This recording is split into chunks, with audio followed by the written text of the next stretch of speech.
Gerakan baru pendidikan. Dunia pendidikan merupakan bentuk kegiatan yang menuntut penanganan serius serta berkesinambungan dengan tujuan untuk meningkatkan kualitas, bersifat menyeluruh dan atau sebagian pada beberapa bagian. Sebagaimana dikatakan oleh Sujarno 1958 dan Suparlan 1984 bahwa gerakan baru dalam pendidikan pada umumnya memberi kontribusi bervariasi di dalam penyelenggaraan pendidikan, yaitu yang pertama proses pendidikan dan pengajaran pada alam sekitar, yang kedua proses pengajaran menjadi pusat perhatian, yang ketiga proses sekolah kerja, dan yang terakhir itu proses pengajaran proyek. Kemudian ada pengajaran pada alam sekitar. Pengajaran menjadi pusat perhatian. Menurut Deklarasi Dunia Pendidikan dan pengajaran mempunyai ciri khas, yaitu metode menyeluruh atau global adalah sebuah observasi dan tes.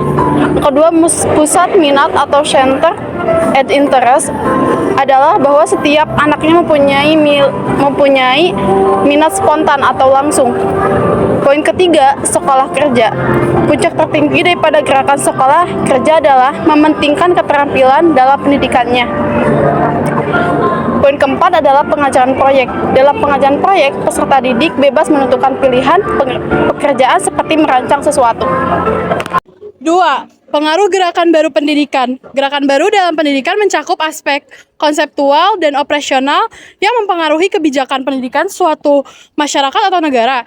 Contohnya di Indonesia, muatan lokal, sekolah kejuruan, dan kerjasama multidisiplin ditekankan.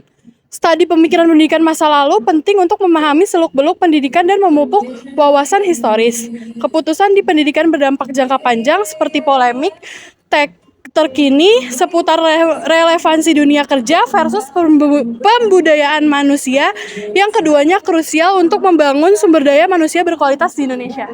Yang ketiga, ada jenis aliran pendidikan yang berpengaruh di Indonesia. Ada dua jenis aliran pendidikan di Indonesia yang terkenal, yaitu perguruan kebangsaan taman siswa, ruang pendidikan di INS Karya Taman. Aliran ini dipandang sebagai tonggak awal pemikiran pendidikan yang ada di Indonesia. Perguruan kebangsaan taman siswa berlatar belakang perguruan taman kebangsaan yang didirikan oleh Ki Hajar Dewantara. Kemudian dikembangkan menjadi Taman Madya, Prasarjana, Sarjana Wiyata, dan yang lain. Agar lebih lengkap, Asas 1922 yang didasarkan pada Asas 1947 dengan sebutan Pancadharma dapat diuraikan sebagai berikut. Yang pertama, asas kemerdekaan, yang kedua, asas kodrat alam, asas kebangsaan, asas kemanusiaan, dan yang lain-lain. Perguruan kebangsaan taman siswa yang didirikan pada tanggal 3 Juli 1922 oleh Ki Hajar Dewantara di Yogyakarta telah mencapai beberapa hasil, diantaranya menghasilkan gagasan dan pemikiran tentang pendidikan nasional. Lembaga pendidikannya mulai dari Taman Ingkria sampai dengan Sarjana Wiyata. Para alumninya yang banyak yang menjadi tokoh nasional seperti Ki Hajar Dewantara, Ki Mangun Sarkono, dan Ki Suratma. Indonesia Netherlands School, Kayu Taman.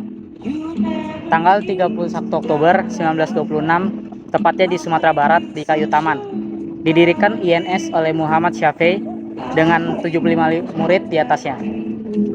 Terdapat asas, ruang tujuan, dan hasil sebagai berikut.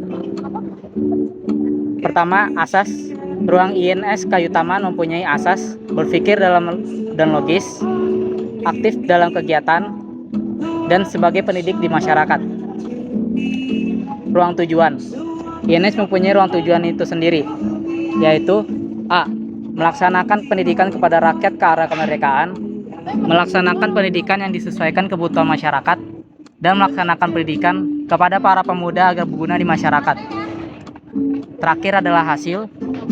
Karena perkembangannya berlangsung lambat, tetapi tidak mati seperti beberapa perguruan kebangsaan lainnya, karena INS Kayu Taman mengupayakan gagasan tentang pendidikan, keterampilan dan kerajinan, beberapa ruang pendidikan, dan sejumlah alumni. Salah satu hasilnya adalah menerbitkan salah satu tulisan Muhammad Syafi'i, yakni Dasar-Dasar Pendidikan, yang ditulis pada tanggal 1968.